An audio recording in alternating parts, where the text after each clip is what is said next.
Sahabat Buya Syakur Yasin dan pemirsa Wamima TV dimanapun Anda berada, alhamdulillah kali ini kita akan berdialog langsung dengan Buya Syakur Yasin, pimpinan Pondok Pesantren Cadang Pinggan di Indramayu. Kali ini masih dalam tema tawakal. Sebelumnya jangan lupa untuk like and subscribe di situs YouTube kami agar Anda selalu bisa mengikuti atau update dengan tema-tema dialog kami yang setiap hari insya Allah akan muncul dengan tema-tema yang baru. Kali ini dialog kita masih dalam tema tawakal. Kenapa kita bawakan tema tawakal ini? Katakanlah ini dialog yang kedua, karena sebenarnya walaupun tawakal ini masih dalam term atau istilah yang familiar di dalam dunia Islam, tapi kita melihat bahwa pendekatan atau pemaknaan tawakal ini kita masih melihat adanya polarisasi atau dua perbedaan yang cukup antithesis lah, katakan satu sama lain. Yang pertama mengartikan tawakal dengan menafikan semua usaha-usaha kita, yang tentu saja pendekatan yang seperti ini kurang masuk untuk anak-anak milenial yang mereka masih sangat produktif, masih sangat kreatif gitu kan.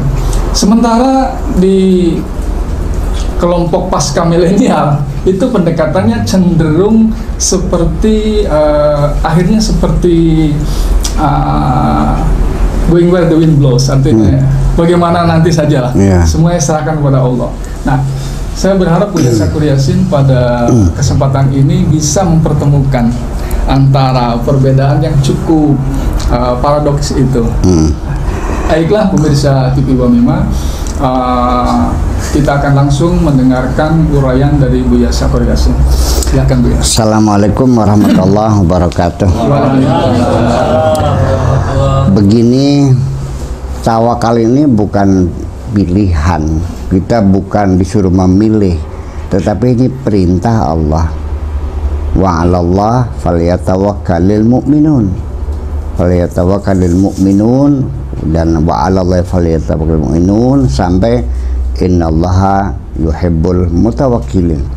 Kalau perintah itu kan berarti disuruh dan wajib, seperti aqimus shalah, seperti wa atuz zakah. Ya, ini memang kita sendiri sebetulnya dalam beragama ini kelihatannya masih ada sebagian dipercaya, sebagian tidak. Yu'minuna bi ba'din wa yakfuruna bi ba'd, sebagian percaya, sebagian tidak. Jadi masih belum percaya seluruhnya. Perintah Allah itu diseleksi oleh kita sendiri. Aqimus shalah nurut nggak?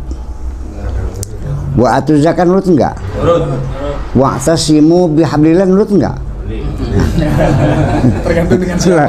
Itulah. Wala tafarraqun nurut nggak? Wala taqrabu zina nurut, tapi wala tafarraqu, jangan berzina nurut, nggak berzina, tapi jangan bercerai-berai enggak. Ya kenapa? Berarti di sini dalam diri kita terdapat penyangkalan. Perlu kita telusuri lebih awal bahwa akhirnya penderitaan kita dalam hidup ini adalah muncul dari penyangkalan kita. Artinya selama kita hidup tidak pernah merasa bersyukur, tidak pernah menikmati apa yang ada, kita selalu menyangkal. Kita selalu memikirkan sesuatu yang tidak kita capai. Yang kita capai 1 juta, yang tidak yang 1 juta tidak dinikmati, kita menangisi yang 1 tidak tercapai. Ini jadi persoalan. Jadi kalau saya melihat perintah Allah untuk bertawakal ini, sesungguhnya kalaupun Allah tidak menyuruh, saya akan melakukannya. Karena itu otomatis, kalau tidak tawakal maunya apa? Kalau kita tidak menyerahkan semuanya kepada Allah, lalu apa yang bisa kita lakukan? Nah, sementara yang menyebabkan orang itu merasa dirinya bisa melakukan adalah hanya sekedar angan-angan dalam pikirannya. Seperti saya ceritakan, seperti masinis, ya, supir kereta listrik. Sementara dia bisa nginjek gas, dipercepat, nginjek rem, lambat bahkan menghentikan bisa, tetapi ketika listrik itu mati, apa yang terjadi? Bisa diinjak gasnya, bisa cepat? Nggak bisa. Nah, orang juga sama ketika sudah kena stroke. Dulu pernah ngancam mau mukul saya bilang silakan pukul, nggak bisa. Kenapa? Ya nggak bisa. Dulu bisa nggak? Dulu nggak bisa. Sekarang bisa. Jadi yang aslinya Anda itu bisa atau tidak sebetulnya? Ini. Makanya setelah awalnya adalah la haula wala quwata illa billah. Aku tidak punya apa-apa, tidak bisa apa-apa. Itu setelah awalnya. Dan kalau kita tidak menyerahkan diri kepada Allah, terserah yang Allah lakukan, ini satu hal yang sesungguhnya yang irasional semuanya. Mari kita lihat dalam kehidupan sehari-hari. Seorang bawahan, seorang camat dipanggil bupati karena ada tour of duty, ada mutasi, diputar. Ketika dipanggil oleh sang bupati, dikatakan, saudara camat, sok Anda karena kedekatan dengan saya, Anda milih mau ditempatkan di mana. Sang camat mengatakan, terserah kebijaksanaan Bapak saja, saya siap ditempatkan dimanapun. Bayangkan, seorang manusia bisa mengatakan kepada sesama manusia, terserah Bapak saja, saya siap ditempatkan di mana saja. Betapa indahnya kalau kalimat seperti ini kau katakan kepada Tuhanmu yang menciptakan dirimu. Kenapa? Berarti lebih mempercayai sesama manusia daripada Tuhan yang menciptakan dirinya. Ini juga satu pertanyaan besar.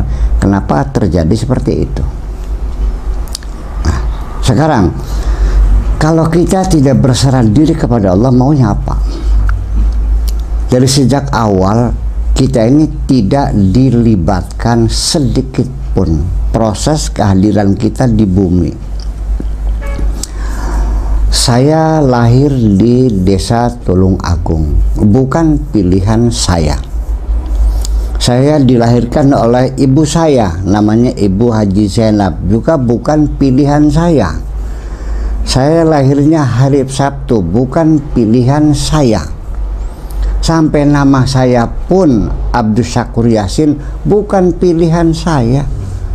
Saya jadi laki, bukan pilihan saya. Profil saya seperti ini, bukan pilihan saya. Kalau saya suruh milih, saya milih seperti profil Anda yang tinggi, ya kan? Tapi Allah ngasihnya saya kecil, ya alhamdulillah, little is beautiful. untuk menyenangkan hati saya, kan gitu. Jadi artinya saya belum pernah mengisi daftar formulir kehadiran di bumi. Kata malaikatnya, sok isi nama, tanggal lahir, jam. Enggak kok, ujuk-ujuk saya sudah ada di sini. Ini pemberian murni dari Allah. Ini firman Allah yang mengatakan, innallaha yakhluqu ma yasha wa yakhtar. Allah yang mencipta dan Allah yang memilih. Maka nalahumul khiyarah, mereka tidak punya hak memilih. Semuanya yang memilih adalah Allah. Sehingga ketika saya sudah menyerahkan dia, Allah yang memilih. Kalau memang ada sebagian teman-teman kita sesama kiai, kan wajib ikhtiar.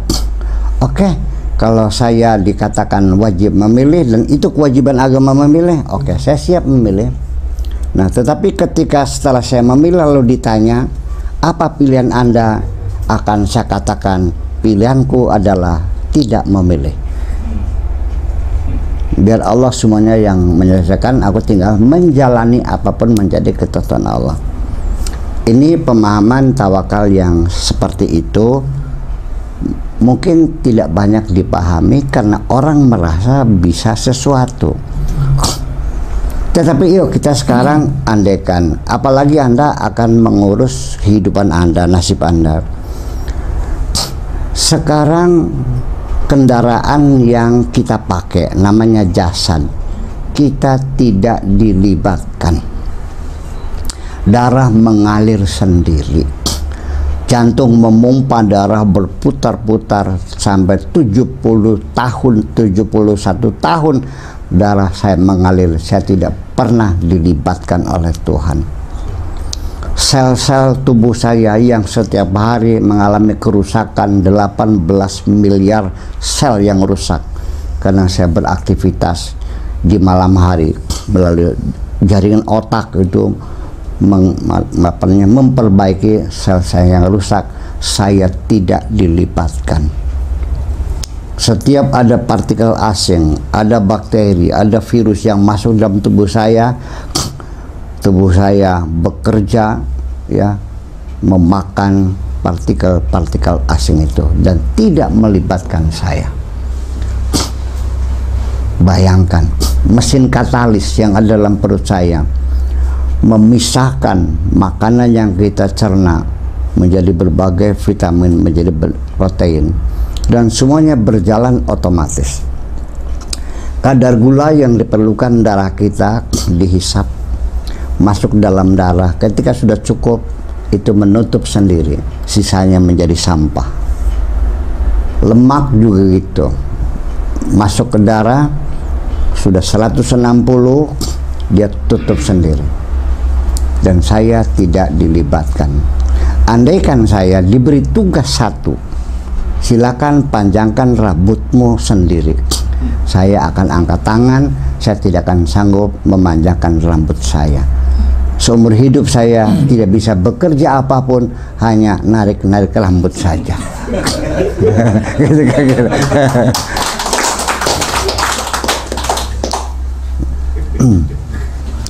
Lalu yang jadi persoalan di mana? Yang menjadi tanda tanya kenapa tawakal ini belum bisa diterima oleh kalangan milenial gitu.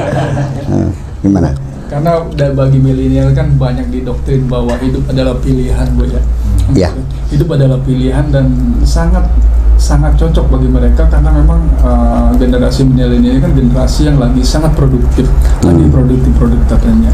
Nah, ketika kita didoktrin hidup adalah pilihan and the choice is yours dan pilihan ada di tangan Anda, nah, tiba-tiba kita tadi bahwa kita tidak diberikan peran untuk memilih. Nah, bagaimana ini kita mensinkronkan dengan semangat milenial yang seperti itu?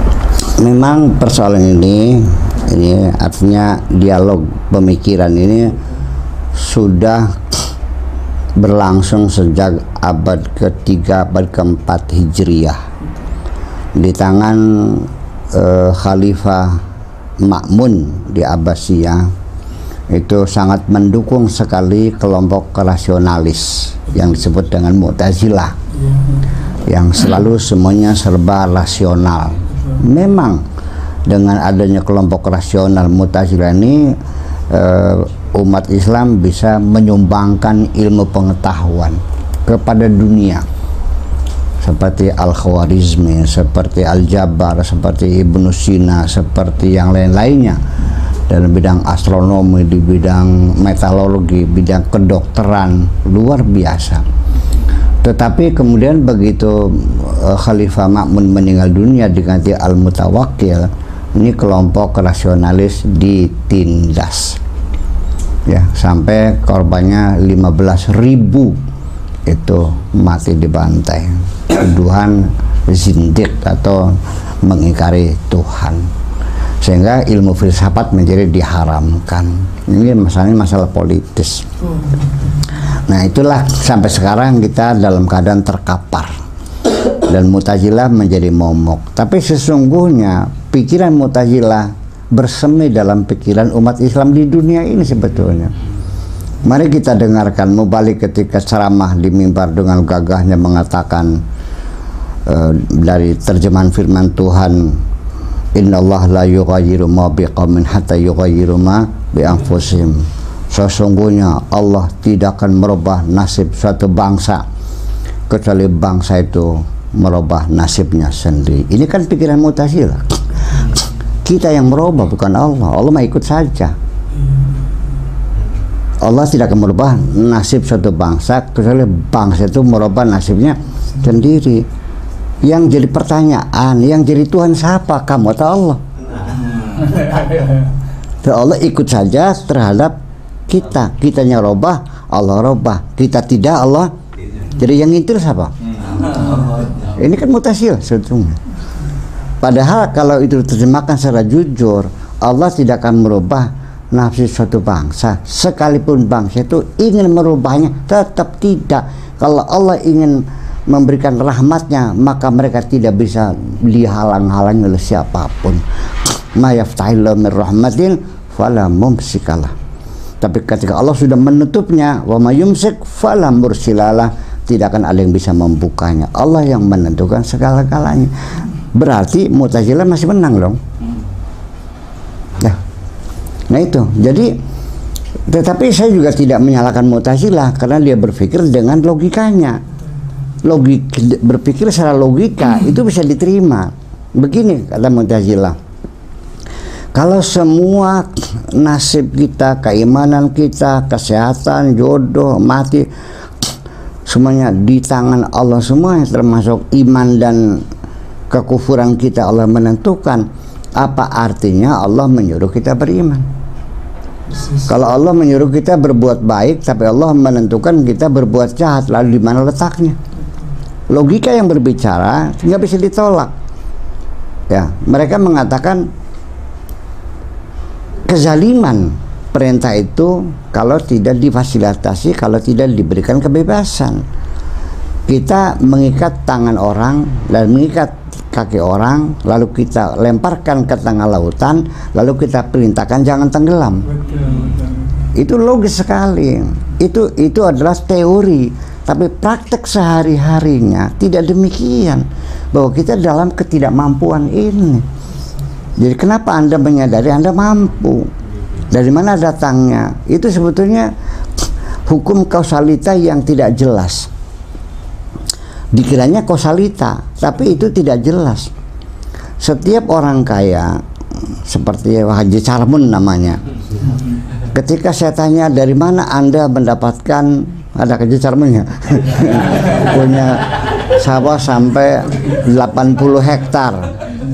Dia katakan ini adalah bukan hasil korupsi, ini bukan pemberian siapapun, ini hasil jerih payah saya, banting tulang, peras keringat, siang jadi malam, malam jadi kepala, jadi kaki, kaki jadi peras keringat, banting tulang. Ini hasil jerih payah. Oke, itu jawaban semua begitu.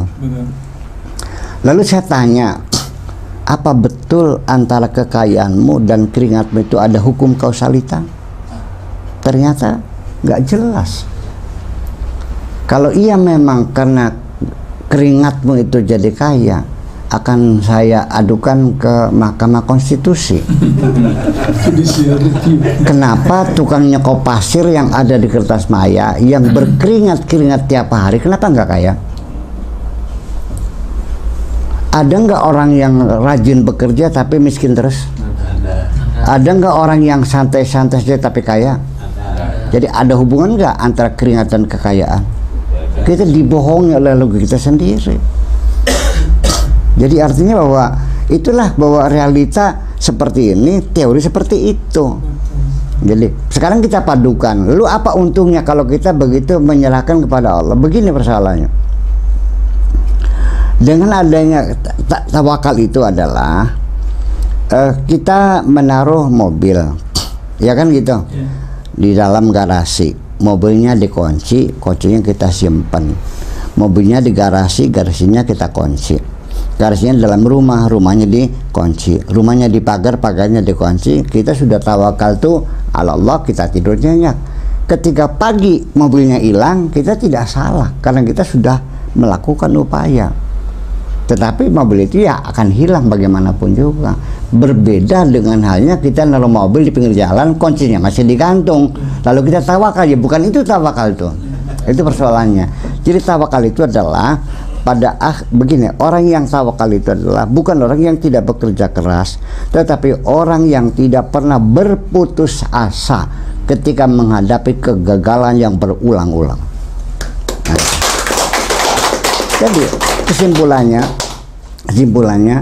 orang yang tawakal itu kalau dia berhasil, dia tidak lupa diri. Ketika dia gagal, dia tidak gantung diri.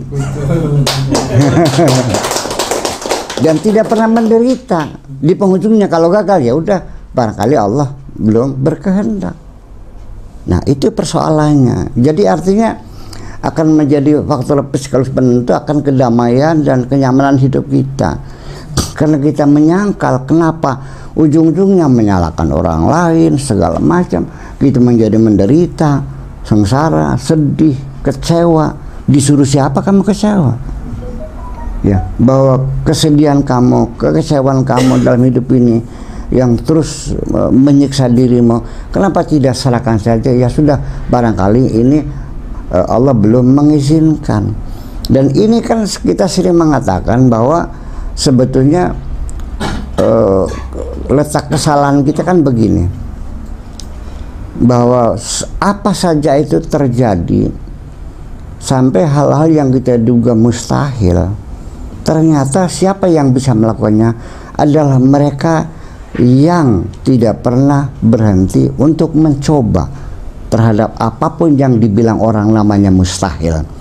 Semuanya bisa terjadi. Itulah makanya dengan tawakal itu sendiri sebenarnya akan membangun semangat kita berusaha yang tidak berputus asa, gagal berulang-ulang, tidak pernah berputus asa. Nah, jadi nanti ketika Haji Imran, ini Haji Imran namanya, lihat sawahnya dimakan kelowor, ya sudah, nggak pingsan, nangis juga tidak kok. Panggil tukang traktor lagi, ditanam lagi. Baru tumbuh dimakan sundep. Ya sudah, Allah mengatur begitu. Tugas kita hanya ini, ditanam lagi, kena bereng, ditanam lagi, makan keong mas, tanam lagi, habis kena tikus, tanam lagi, nggak ada air, sampai akhirnya habis hartanya semuanya dan dia meninggal dunia hanya tinggal pakai kolor saja. Itulah orang yang paling sukses di alam dunia, karena dia dilahirkan dengan tugas menanam padi yang tidak pernah jadi, dia jalani sampai mati.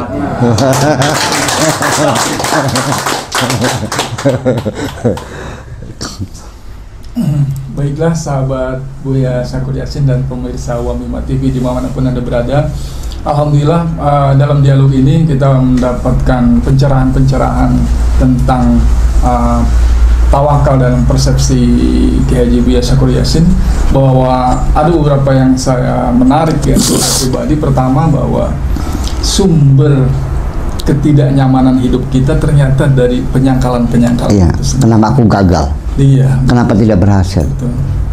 Dan yang kedua, tawakal yang alih-alih tadi menafikan semua usaha kita, justru tawakal adalah membuat kita tidak pernah kehilangan energi endurance kita bertahan hidup. Itu dia. Jadi justru tawakal ini justru kita penting dan kita harus paham. Kenapa? Dengan tawakal ini justru kita tidak pernah menyerah dalam hidup ini. Tidak. Atau die hard itu betul. Ini yang betul-betul saya tercerahkan dalam dialog ini, dan semoga sahabat Buya Syakur Yasin bisa mengambil manfaat dalam dialog ini. Terima kasih atas perhatian dan atensinya. Kita akhiri. Salam damai dan bahagia Indonesiaku.